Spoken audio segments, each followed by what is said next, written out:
wabarakatuh. Saya Hilda Gaskiana dengan NIM D1A020232 selaku mahasiswi Fakultas Hukum Universitas Mataram. Kali ini saya akan menjelaskan materi mengenai hak tanggungan. Apa itu hak tanggungan? Hak tanggungan sebagaimana yang dimaksud dalam Undang-Undang Nomor 4 Tanggal 9 April 1996 Pasal 1 Ayat 1 adalah hak tanggungan atas tanah beserta benda-benda yang berkaitan dengan tanah yang selanjutnya disebut hak tanggungan. Hak tanggungan adalah hak jaminan yang dibebankan pada hak atas tanah sebagaimana dimaksud dalam Undang-Undang Nomor 5 Tahun 1960 tentang Peraturan Dasar Pokok Agraria. Berikut atau tidak berikut benda-benda lain yang merupakan satu kesatuan dengan tanah itu untuk pelunasan utang tertentu terhadap kreditur-kreditur lain. Hak tanggungan juga berkaitan erat dengan akte pemberian hak tanggungan atau APHT, khususnya bagi kamu yang ingin mencicil KPR. APHT memiliki fungsi utama yaitu untuk mengatur persyaratan dan ketentuan yang berhubungan dengan pemberian hak tanggungan dari debitur ke kreditur. Pemberian hak tanggungan ini juga berguna sebagai jaminan pelunasan utang pihak debitur kepada kreditur. Apa saja sih objek hak tanggungan? Berikut adalah objek-objek hak tanggungan. Adapun objek-objek dari hak tanggungan, yaitu pertama hak-hak atas tanah, yakni hak milik atau HM, hak guna usaha, hak guna bangunan, hak pakai, hak milik atas satuan rumah susun. Prosedur mengajukan hak tanggungan pertama yaitu menandatangani PPAT notaris untuk membuat akte pemberian hak tanggungan atau APHT. Jika sudah memiliki APHT, permohonan pendaftaran dapat diajukan ke Badan Pertanahan dengan mengisi formulir yang sudah disediakan. Membayar biaya pendaftaran hak tanggungan dan penerimaan negara bukan pajak atau PNBP sesuai surat perintah setor atau SPS di kantor pertanahan.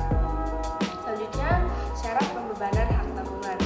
Berdasarkan Undang-Undang Hak Tanggungan atau UUHT, berikut syarat-syarat pembebanan hak tanggungan yang harus diketahui.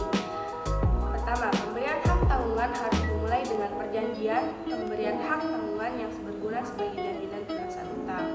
Selanjutnya, hak tanggungan baru dapat diberikan apabila sudah memenuhi persyaratan spesialitas, yakni nama dan identitas jelas pemegang dan pemberi hak tanggungan. Domisili asal kedua belah pihak, serta menunjukkan utang secara jelas, uraian dari utang tersebut, serta nilai tanggungan. Pemberian hak tanggungan harus memenuhi persyaratan publisitas yang dapat dilakukan dengan mendaftarkan hak tanggungan pada kantor pertanahan setempat beserta ira-ira demi keadilan berdasarkan ketuhanan yang Maha Esa. Sertifikasi hak tanggungan harus beserta titel eksekutorial. Apabila perjanjian pelunasan utang yang telah disepakati tidak dapat dipenuhi oleh pihak debitur, maka pemegang hak tanggungan berhak memiliki kuasa atas objek hak tanggungan. Eksekusi hak tanggungan. Pemberian hak tanggungan harus didaftarkan terlebih dahulu ke kantor pertanahan sebagai bukti. Kemudian pihak kantor pertanahan akan menerbitkan sertifikat hak tanggungan. Sertifikat tanggungan memiliki fungsi yang sama dengan keputusan pengadilan yang telah mendapatkan kekuatan hukum tetap. Berdasarkan kesepakatan bersama antara pemberi dan pemegang hak tanggungan, penjualan objek tanggungan dapat dilakukan di bawah tangan apabila memang akan menghasilkan keuntungan tertinggi. Penjualan di bawah tangan tersebut namun hanya dapat dilakukan setelah lewat 1 bulan setelah diberitahukan secara tertulis kepada pihak yang terkait dan setidaknya telah dimuat dalam 2 surat kabar di daerah setempat yang bersangkutan. Surat kuasa pembebanan hak tanggungan harus diciptakan dengan akte notaris atau akte PPAT. Eksekusi hak tanggungan dapat dilakukan layaknya eksekusi putusan pengadilan dengan kekuatan hukum yang tetap. Eksekusi diawali dengan teguran dan diakhiri dengan pelelangan tanah yang dibebani dengan hak tanggungan. Setelah pelelangan dilakukan, maka uang hasil lelang diserahkan kepada kreditur dan kemudian tanah tersebut akan diroya dan diserahkan secara bersih kepada pembeli lelang. Penjualan atau lelang terhadap suatu benda tetap harus diumumkan 2 kali dengan berselang 15 hari di surat kabar atau media massa yang terbit di kota tempat objek lelang atau kota yang berdekatan.